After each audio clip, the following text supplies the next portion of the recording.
Le 13 avril 2026, le nommé Kaposhishi Stelio Gilles Robert, alias Kémy Séba, a été arrêté à Pretoria, République d'Afrique du Sud, par la direction des enquêtes criminelles prioritaires pour de multiples infractions aux lois sud-africaines.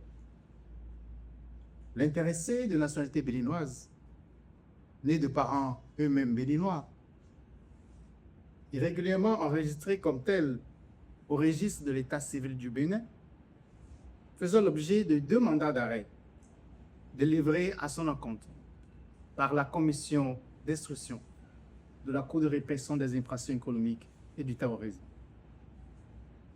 Le premier mandat d'arrêt en date du 13 juin 2025 porte sur des faits de blanchiment de capitaux.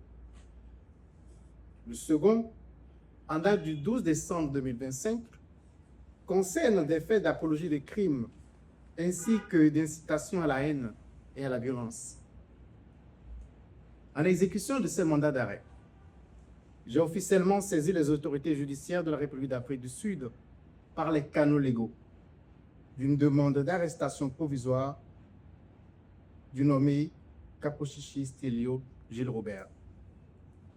Ladite demande vise à obtenir son placement en détention provisoire en Afrique du Sud au titre des infractions commises au Bénin, dans l'attente de la formalisation d'une demande d'extradition vers le Bénin.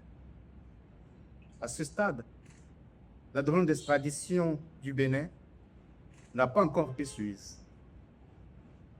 En ma qualité de procureur spécial pour la Cour de répression des infractions économiques et du terrorisme, je procède actuellement à la préparation de cette demande, laquelle s'inscrit dans le cadre des conventions multilatérales auxquelles la République du Bénin et l'Afrique du Sud sont parties.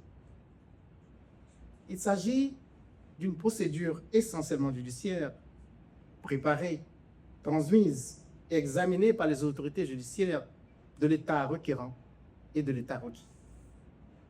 Les autorités politiques n'interviennent à ce stade que pour assurer la transmission des demandes par voie diplomatique. Je tiens à saluer ici le professionnalisme des autorités policières et judiciaires sud-africaines dans la lutte contre la criminalité sous toutes ses formes.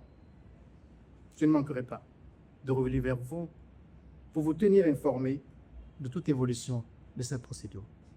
Je vous remercie.